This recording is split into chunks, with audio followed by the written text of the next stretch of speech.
Dear students, in this lecture we shall analyze the dynamics of investment using the first order differential equations.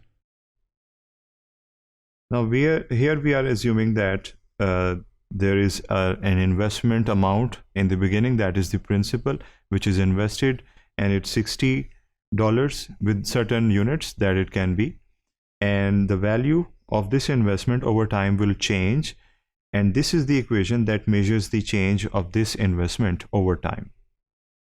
And with this differential equation and with the initial condition that is given, that the investment, this should be investment in the beginning of time, that is now, is already 2000 units of currency. So we are given a differential equation which is actually the rate of change of investment over time. We are given the initial condition of the investment. So with this information we can find the solution of the time path of investment. Now this is the equation which is given, and we can rearrange it to find out the certain values of A and B which we can use for the solution. And you remember that in the standard form we keep the constant on the right hand side and the variable term comes on the left hand side. That is the term in which there is dependent variable, और इस case में dependent variable आई है, इसलिए हमने इसे shift कर लिया towards the right hand side. जब शिफ्ट किया तो then it became comparable with the standard form, और स्टैंडर्ड फॉर्म में इसको हम कह सकते हैं कि ये A है और 5 को कह सकते हैं कि ये B है, और I जो है वो बेसिकली जनरल फॉर्म की Y की जगह पर यहाँ पर इन्वेस्टमेंट को शो कर रहा है. सो A की वैल्यू हमारे पास एक्सट्रैक्ट होगी और B की, और जो इनिशियल कंडीशन है वो भी ऑलरेडी हमें गिवन है.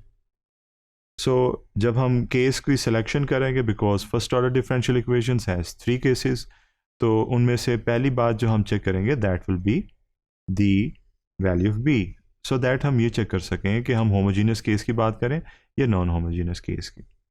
सो B is equal to 5 which is non zero, इसका मतलब ये हुआ कि हम नॉन होमोजीनियस केस की बात करें.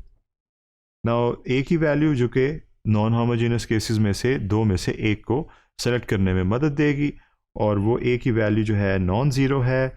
दैट इज़ वाई ये नॉन होमोजीनियस केस है जिसमें हम A को ज़ीरो कंसिडर नहीं करते, because it's not so. Therefore जो सोल्यूशन होता है नॉन होमोजीनियस केस का, where A is not equal to zero, वो हमारे सामने उसका जनरल डेफिनेट फॉर्मूला जो है डेफिनेट सोल्यूशन वाला दैट इज़ गिवन, और इसमें हम वैल्यूज़ लगाएंगे y0 की, A की, B की, wherever there is suitable place, और हमने उन प्लेसेस को बॉक्स में बंद कर दिया और अंडरलाइन कर दिया हाईलाइट करने के लिए. आप देख रहे हैं जब B की वैल्यू लगाई it's visible with the help of a box, ये A की वैल्यू, ये B की वैल्यू और ये A की वैल्यू, और ये है इनिशियल कंडीशन जो कि आगे चल के हम सब्सटीट्यूट करें. सो आफ्टर दिस सब्सटीट्यूशन हमने इनिशियल कंडीशन को भी सब्सटीट्यूट कर दिया और we are solving it. I expect that you can do these steps easily. After going through all of these steps, now we have the final investment time path, जो कि definite solution है because there is no arbitrary constant in it. इसे हम decompose कर सकते हैं into its two parts, जो कि आपको पता है complementary function होता है और particular integral, जो कि deviation को show करता है और equilibrium value को. सो डेविएशन को हम चाहते हैं कि ये कम से कम हो ताकि टाइम पाथ इन्वेस्टमेंट की तरफ चले. सो इसीलिए आप देख रहे हैं कि हमने टाइम पाथ में से कॉम्प्लीमेंट्री फंक्शन को, जो कि डेविएशन को शो करता है, उसको बॉक्स में बंद करके हाईलाइट किया, बिकॉज हम इसकी डिटेल में जाने लगे. और आप देख रहे हैं कि हमने इसको मैथमेटिकली एंड न्यूमेरिकली सॉल्व किया है.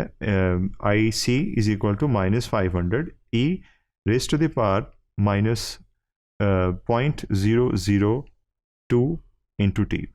यहाँ पर टी की मुख्तलिफ वैल्यूज़ हम सब्सटीट्यूट करेंगे, और आप देख रहे हैं कि वैल्यूज़ जो हैं वो कम होते होते they have reached a certain level. So it means कि ये जो हमारे पास डेविएशन का कंपोनेंट है इट इज़ फेडिंग अवे, ये रिड्यूस हो रहा है because there is exponential decay, because जो rate in the exponential function है वो विद अ नेगेटिव साइन है. लिहाजा जो हमारे पास इक्विलिब्रियम वैल्यू की तरफ जाने का प्रोसेस है वो यहाँ पर it is happening. Equilibrium value is actually 2500, और इसमें अभी काफ़ी टाइम लगेगा कि ये 2500 तक पहुँचे, लेकिन हमने स्पेस के लिए, because we cannot put all this values in this slide, तो हमने यहाँ पर डिसकंटिन्यू कर दिया। बट डेफिनेटली जो वैल्यू 2000 से 2009 तक हुई है वो फर्दर कहीं ना कहीं जाकर 2500 के करीब पहुँचेगी।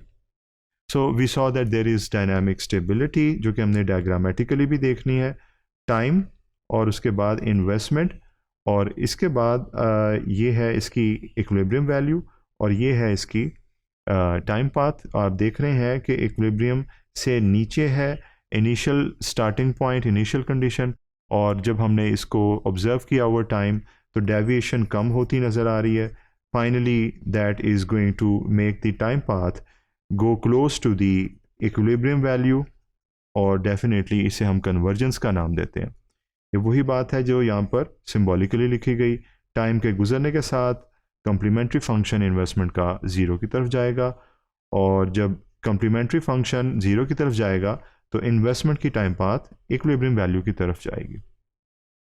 सो हमने फर्स्ट ऑर्डर डिफरेंशियल इक्वेशंस को यूज़ करते हुए इन्वेस्टमेंट फंक्शन को एनालाइज किया कि how its dynamic equilibrium takes place, and if the dynamic equilibrium of this investment function is dynamically stable or not.